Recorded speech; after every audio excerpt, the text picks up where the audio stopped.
भगवान शिव की कथा 13वां दिन। द्वादश ज्योतिर्लिंग। ओम नमः शिवाय। हर हर महादेव। भक्तों, महादेव की महिमा अपरंपार है। कभी कभी हम अपने जीवन में ऐसा कुछ देख लेते हैं जिनकी कभी उम्मीद भी नहीं होती। वे चमत्कार के रूप में हमारे सामने आ जाते हैं। ऐसी विचित्र और चमत्कारी घटना मुझे देखने को मिली। अभी 26 नवंबर 2025 को मैं बैजनाथ की यात्रा पर गई थी।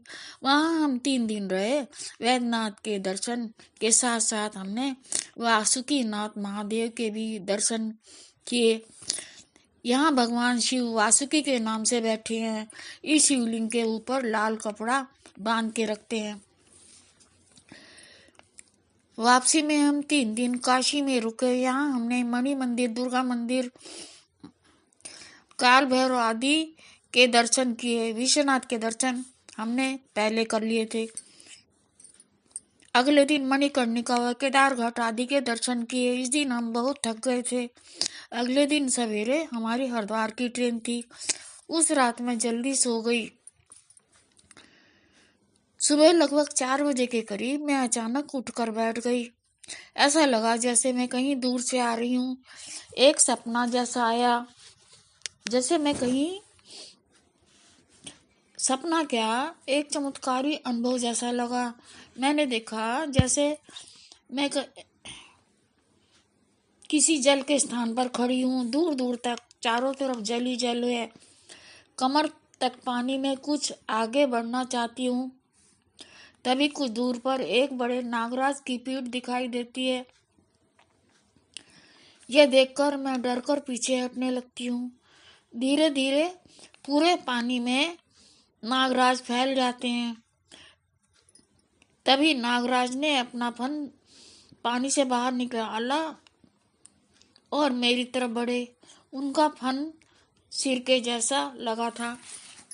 मैंने सोचा मेरा अंतिम समय आ गया, मुझे काटेंगे जरूर। किंतु उन्होंने मुझे काटा नहीं। मैंने डर कर आंखें बंद कर ली थी। वो मेरे हाथ की तरफ बढ़े। तभी मेरी उंगलियों में सिरन होने लगी और गीला सा स्पर्श महसूस हुआ। ऐसा लगा जैसे उन्होंने अपने मुख से मेरी अंगुलियों को छुआ। फिर सिर पानी से बाहर निकाला और मेरी पीठ की तरफ मुड़े। उन्होंने मेरी पीठ पर हल्की सी फूंक मारी और तेजी से मुड़कर जल में समा गए। मैंने झट से हाथ पानी से बाहर निकाल कर देखा। कहीं काटा नहीं था, सब कुछ ठीक ठाक था। तब मैंने राहत की सांस ली और बेड पर उठकर बैठ गई। अंगुलियों में अभी तक सिरन हो रही थी। मैंने बार बार हाथ मला। सोचने लगी कि ये सब क्या था। ये सपना था या ईश्वर की कृपा। भोले बाबा ने वासुकीनाथ को हमारे पास भेज दिया था। वे ही हमारी यात्रा पूरी करा के दर्शन दे के चले गए। आज भी मैं उनके सौम्य मुख के दिव्य दर्शन और कोमल सा स्पर्श तथा पीठ पर ठंडी सी फुहार सत्य में ही अनुभव करती हूँ। पर यह सब क्या था? पर जो भी था, जो भी दिखा, अच्छा दिखा। बोलो वासुकीनाथ महादेव की जय। भक्तों, अब मैं आपको घुश्मेश्वर ज्योतिर्लिंग की महिमा कहती हूँ।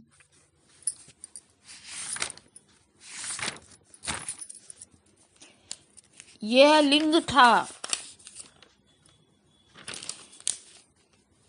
आघात पाताल में। वह निकला त्रिशूल से। तब एक उबाल आया भूमंडल से पानी के साथ।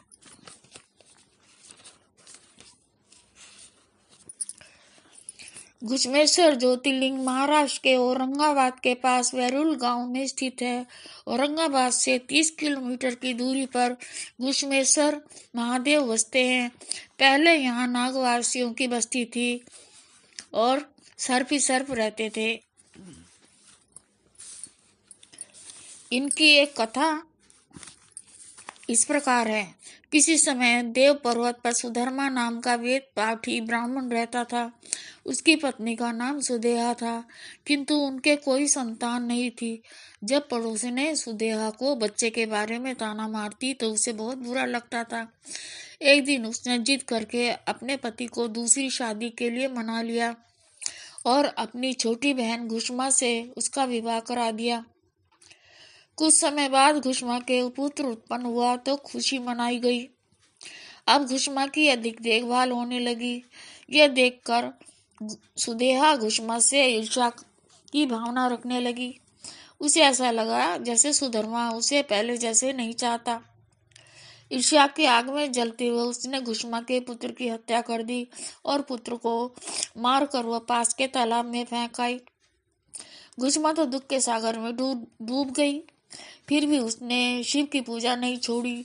वह रोज उसी तरह तालाब जाती और पार्थिव शिवलिंग बनाकर पूजा करती और विसर्जन करके आती थी।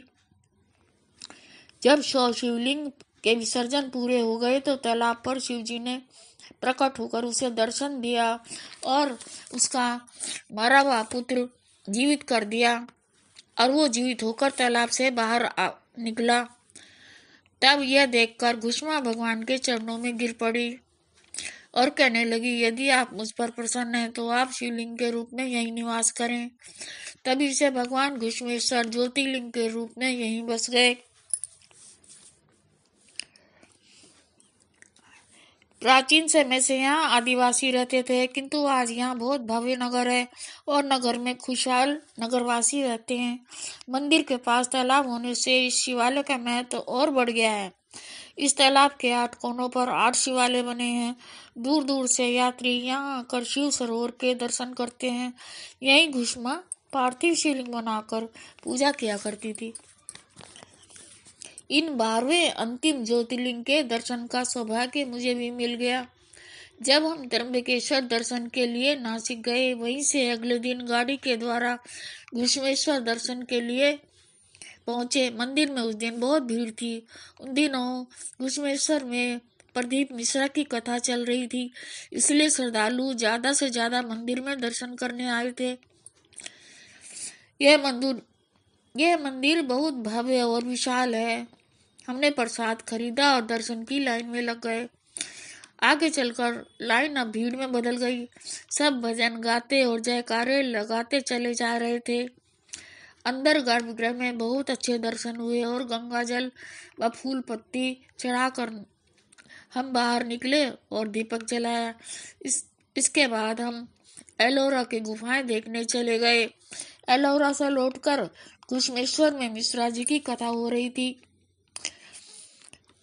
वहां बैठकर हमने शिव पुराण कथा सुनी। वहीं पास में शिव सरोवर के दर्शन भी किए और चारों तरफ की पक्की सीढ़ियों वाला घुष्मा वाला गहरा तालाब उस समय की याद दिलाता है जब घुष्मा वहां जल चढ़ाया करती है। कहते हैं, यदि घुष्मेश्वर मंदिर की बुर्ज कलश की चोटी के दर्शन करे तो मनोकामना अवश्य पूरी होती है। वास्तव में यह शिव का मंदिर अनोखा और अद्वितीय है। बोलो घुष्मेश्वर ज्योतिर्लिंग की जय। ओम नमः शिवाय।